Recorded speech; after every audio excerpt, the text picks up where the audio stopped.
Iran has launched an unprecedented offensive from its own territory against Israel. What will happen now? What should happen now? To answer these and other questions, we have the incredible privilege of having these eye-opening discussions between Machon Shiloh's Rabbi David Bar Chaim and Jewish hero Yehonathan Pollard.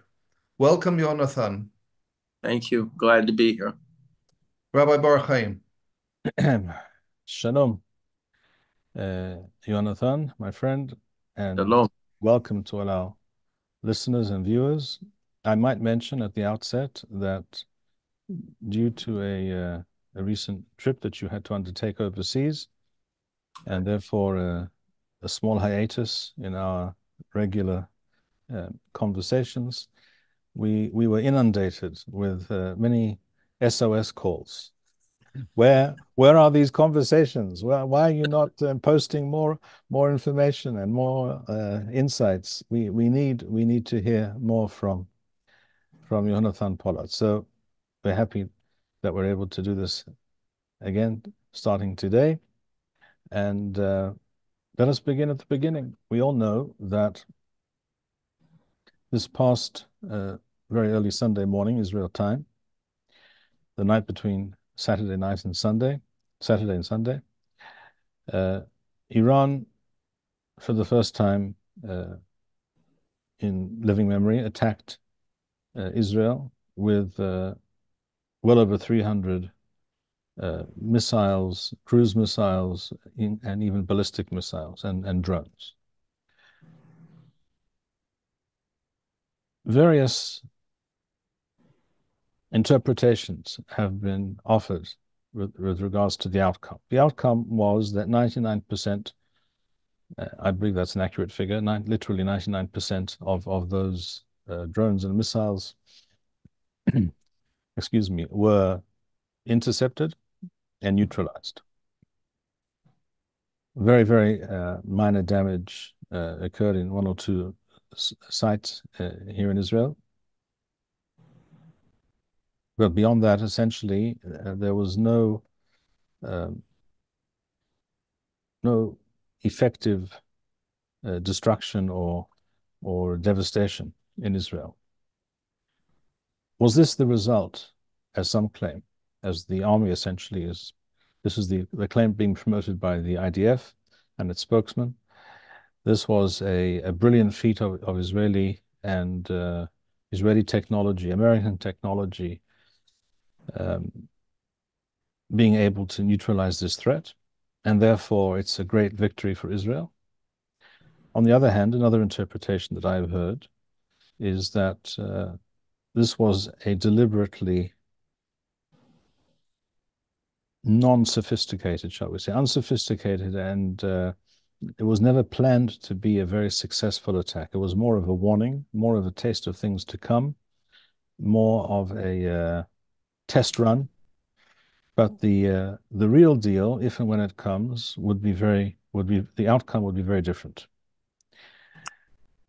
So what is your view, first of all, with regards to those very, very diametrically opposed interpretations?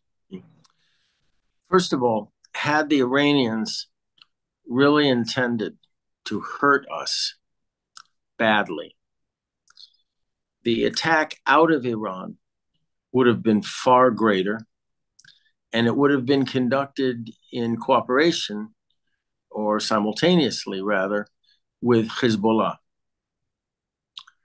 The result of an attack like that would have been devastating, because the combination of the Iranian arsenal and Hezbollah's arsenal would have saturated our ballistic missile defense systems, and we probably would have lost most of our power stations, our water purification centers, our desalination centers, and many of our hospitals.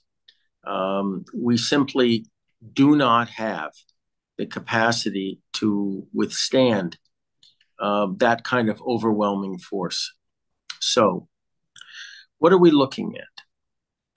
Let us go back in time 4 years to the aftermath of America's assassination of Qasem Soleimani, when the Iranians threatened blood revenge, and they raised red flags and symbolizing the fact that, according to Shiite custom, blood must flow in retaliation for what happened.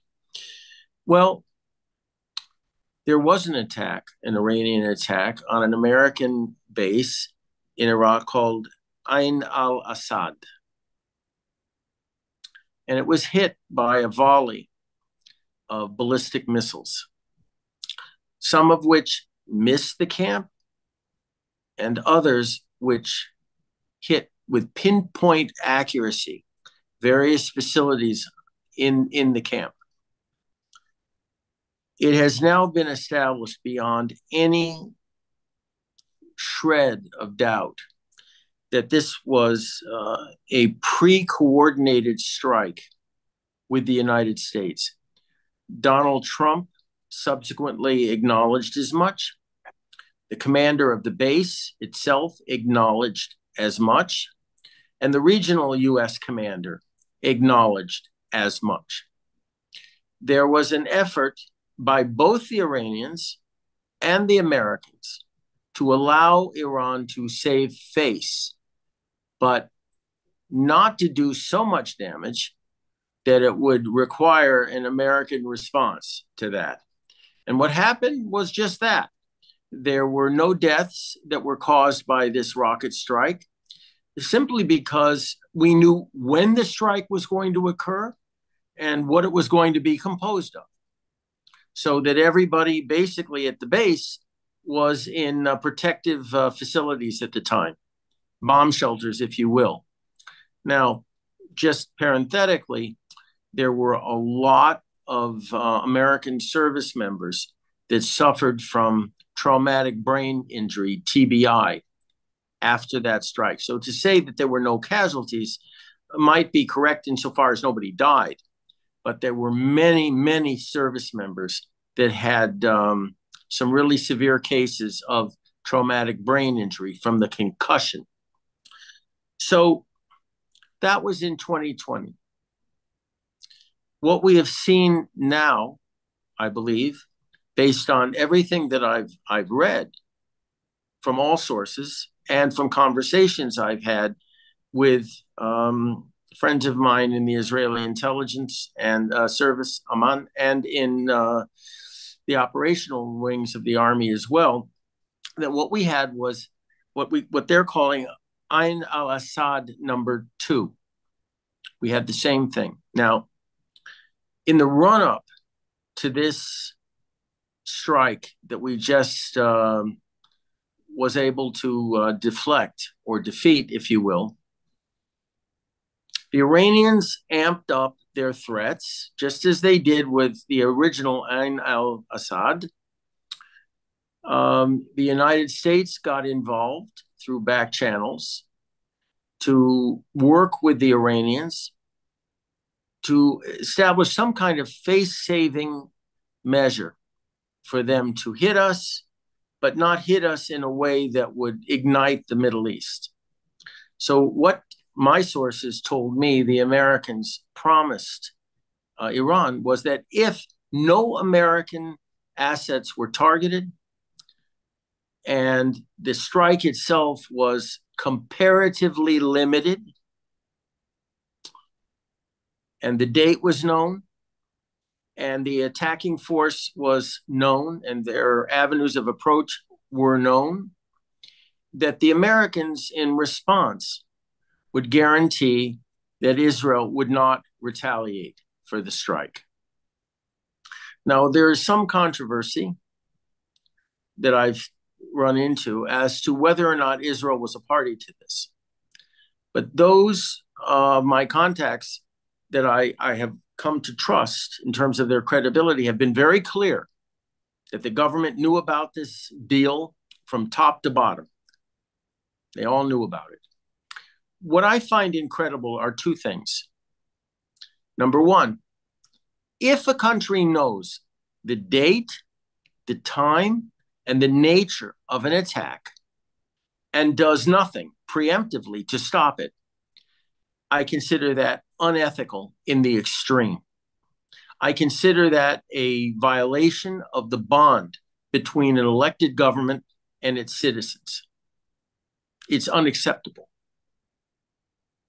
Two, given the fact that the Israeli government knew very well about this face-saving arrangement between Iran and the United States, why in the world did they scare the heck out of everybody in Israel? I was, as you suggested, or you indicated, I was out of the country at the time. I wasn't on vacation. I was on an official mission for the World Zionist Organization in France. And I was being inundated by calls from friends. They were hysterical. How can we get our children to join you? Can we get our older children part of your delegation? What can we do? And it was horrible to listen to all of this because I knew instinctively there was something wrong. And for the government not to strike first in a preemptive measure is one problem.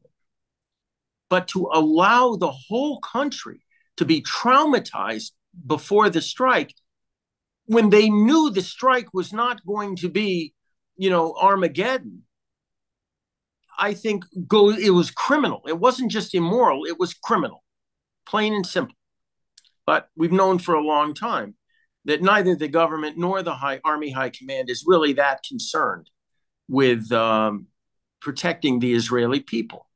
They just want to make sure, as they did with Iron Dome originally, that enough of our defenses can be successful that we wouldn't be required to do any retaliatory action. That was kind of the implied understanding of Iron Dome. And it's proven to be a disaster.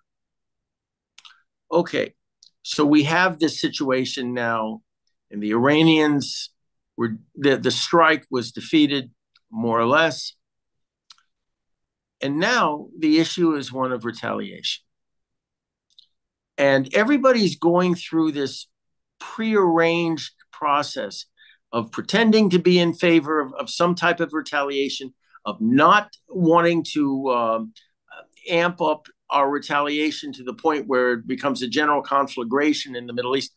All these people are acting their roles. And the most interesting ones were, well, as usual, Benny Gantz and Gadi Eisenkot. They immediately had their people disseminate a story that they were and still are in favor of a large retaliatory strike. They're playing their role because they know very well that the chances of that happening are slim to none. And the fact that Bibi went out with a statement saying that nothing of the sort, they never called for this, is something that, people aren't listening to. All they're listening to is what the Americans wanted Gantz and Eisenkot to say, that they're in favor of retaliation. Now, Bezalel Smotrich and Itamar Ben-Gvir also came out with statements arguing for a robust retaliation. And they had absolutely no forewarning of what this pre-coordination between the Americans and the Iranians was about. They weren't privy to this. So the only ones that are genuinely making the case for retaliation are Itamar Ben-Gvir and Bezalel Smotrich. But it doesn't matter what they have to say in this matter. We should remember that. So the Americans, almost from the start, from the minute this attack was over, the Americans have been hammering, drumming, just absolutely overwhelming us openly with the fact that we should not retaliate. And if we do retaliate in any way, shape, or form, we're on our own. Well, gee, thanks. I mean, that's not exactly how allies should work unless we have this prearranged, pre-coordinated agreement between the Iranians and the Americans. And that's why the Americans, by the way, are so insistent that we not retaliate in any way, shape, or form. because they promised that to the Iranians. So we have to understand that sometimes there are multiple realities. There's the reality of this strike and what it suggested and why the Iranians did it, mostly to save face. And you look at how they did it in coordination, apparently with the Americans, where it was designed to save their face but not prompt an overwhelming Israeli response. Okay. And you have the actual reality of what happened, which looks like a miracle. And our systems, our defensive systems, were quite good. They were excellent. And there is some feeling that they would not have been that excellent had not the Jordanians and the Americans in particular shot down as many cruise missiles, ballistic missiles, and drones as they did. That we have to be very careful about. Okay, we have to be very careful drawing that conclusion. Because given the nature of the Iranian attack, it's my contention that our defenses could have handled it without any involvement of the Americans or the Jordanians, for that matter. But we don't have proof of that. We don't know. It's just my assumption based on what we were subsequently able to accomplish against the enemy systems that attacked us.